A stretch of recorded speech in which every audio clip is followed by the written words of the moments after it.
कोई जाटव है, कोई महार है, कोई वाल्मीकि है, कोई अलग है, शादियां नहीं हो पाई। डॉक्टर अंबेडकर ने शर्त रखी थी, अंतर जातीय विवाह जब तक नहीं होगा ये जातिवाद खत्म नहीं होगा। अरे उनका छोड़ो, वो 10% 15% जो लोग मुख से पैदा हुए, भुजाओं से पैदा हुए ना, वो सब एकजुट हैं और हमारे लोगों को आपस में लड़ा रहे हैं, अंतर जातीय विवाह नहीं करा रहे। तो हम अंबेडकर को कितना जी रहे, ये सवाल हमें अपने आप से पूछना होगा।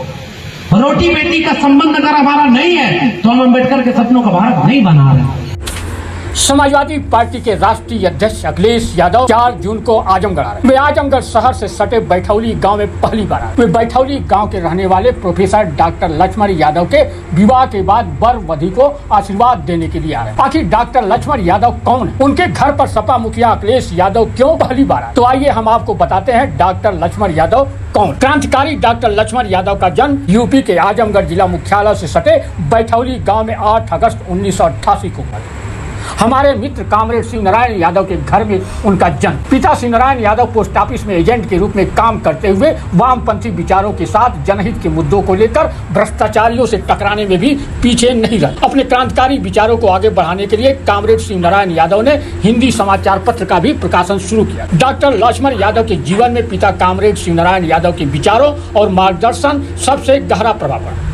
पिता कामरेड शिव नारायण यादव 17 दिसंबर 2015 को हमेशा के लिए अचानक इस दुनिया को छोड़कर चले। डॉक्टर लक्ष्मण यादव के बाबा मंगल राम यादव एक सिपाही थे, लेकिन उनका सामाजिक कार्यों में ही मन लगा। डॉक्टर लक्ष्मण यादव के परिवार में माता, बड़े पिता और भाई बहन। डॉक्टर लक्ष्मण यादव के अभिभावक के रूप में बड़ा पिता राम प्यारे यादव डीएवी डिग्री कॉलेज से बड़े बाबू पद से रिटायर। माता दुर्गावती देवी आंगनबाड़ी कार्यकर्ती। छोटी बहन पूनम यादव सरकारी टीचर है, जबकि लक्ष्मण यादव के बड़े भाई Saket Kumar Yadav DAV degree college में अस्थायी तौर पर बाबू के पद पर कार्यरत। अब बात करते हैं गांव से निकलकर लक्ष्मण यादव कैसे बने डॉक्टर लक्ष्मण यादव। बचपन में गांव में अधिकतर बच्चे पढ़ाई के साथ साथ पशुओं को चराते थे और खेती किसानी भी किया करते। लक्ष्मण यादव का बचपन भी ऐसे ही बैठौली गांव में गुजरा था। खाली समय में गांव के मैदान में बच्चों के साथ क्रिकेट भी खेला करते। उनके पिता कामरेड शिव नारायण यादव कहा करते थे कि पढ़ने में उसका मन नहीं लगता, सिर्फ दिन भर खेलता रहा। इसकी वजह से इंटर में उसका नंबर कम आने पर कामरेड शिव नारायण यादव बहुत खफा रहते। मगर शिव नारायण यादव कहा करते थे कि फिर भी बेटे को इलाहाबाद विश्वविद्यालय में पढ़ने के लिए भेजेंगे। हो सकता है वहां पर जाने के बाद माहौल पढ़ाई का मिल जाए। और लक्ष्मण यादव अपने बड़े पिता सहित पूरे परिवार से अनुमति मिलने के बाद 2003 में इलाहाबाद यूनिवर्सिटी पढ़ने के लिए निकल गए। वहाँ पर बीए और हिंदी साहित्य में एमए की डिग्री हासिल। पिता कामरेड शिव नारायण यादव का सीना उस समय और चौड़ा हो गया जब लक्ष्मण यादव यूनिवर्सिटी टॉप। इस पर कामरेड शिव नारायण यादव अपने दोस्तों में मिठाई बांटकर खुशी का इजहार करने में भी पीछे नहीं रहे और कहा करते थे कि मेरा बेटा लक्ष्मण एक दिन नाम रोशन करेगा। इसके बाद तो लक्ष्मण यादव ने यूजीसी नेट हिंदी की परीक्षा में जेआरएफ के साथ पास हुए। फिर लक्ष्मण यादव ने 5,000 रुपये में दिल्ली विश्वविद्यालय से वर्ष 2010 से 2013 तक हिंदी साहित्य में पीएचडी की उपाधि हासिल की। इसके बाद से लक्ष्मण यादव से डॉक्टर लक्ष्मण यादव बने।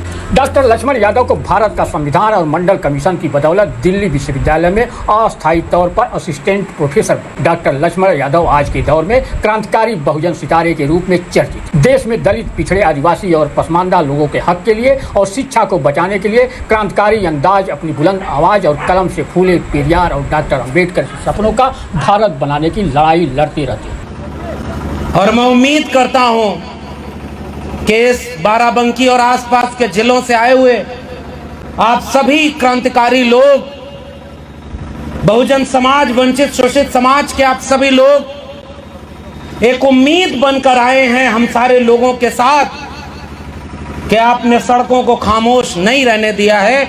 और वैचारिक क्रांति का एक जो आगाज हजारों साल पहले से चला आ रहा है, कितना भी बुरा वक्त आ जाए, कितना भी केस मुकदमे का दौर आ जाए, आपकी आवाजों को दबाने के लिए सत्ता तैयार खड़ी हो। कानून मुकदमे से आगे बढ़ के बुलडोजर तक बात पहुंच जाए, फिर भी जो नहीं डरा वो असली वैचारिक व्यक्ति है, वो भारत का निर्माता है। तो मैं इस पूरे विचार को किसी एससी, एसटी, ओबीसी का विचार नहीं कहता।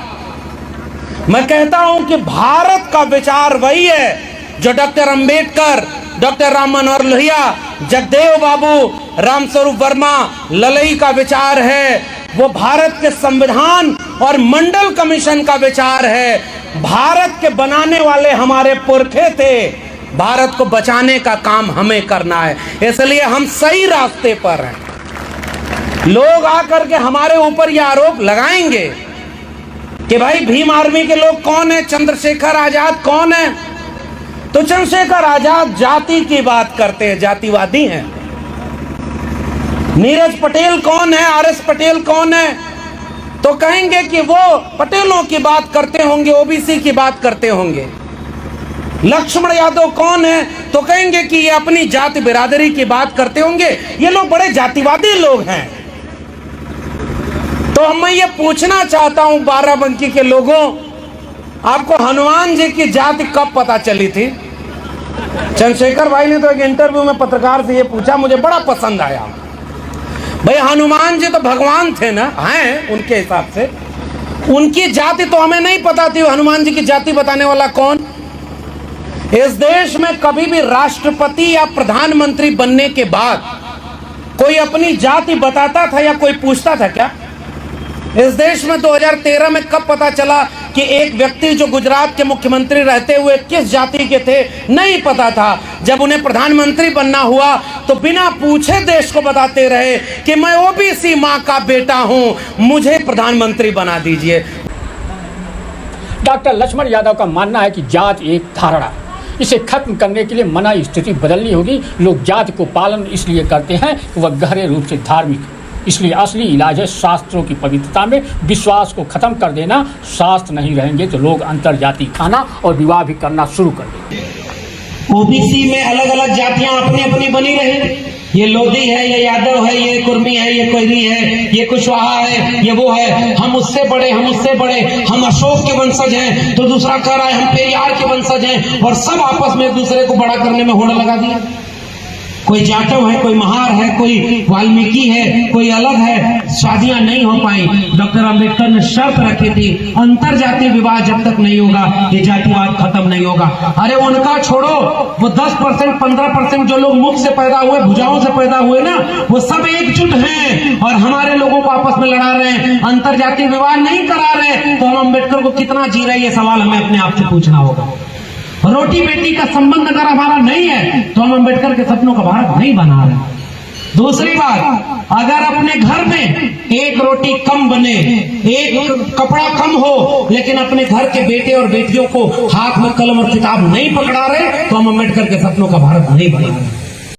और उन्होंने जातिवादी व्यवस्था को खत्म करने के लिए ही दूसरी जात की लड़की के साथ परिणय सूत्र में बंध गए और कल यानी 4 जून को उनके पैतृक आवास बैठौली गांव में बहुभोज का कार्यक्रम। इसमें यूपी के पूर्व सीएम एवं समाजवादी पार्टी के राष्ट्रीय अध्यक्ष अखिलेश यादव भी वर वधू को आशीर्वाद देने आ रहे हैं।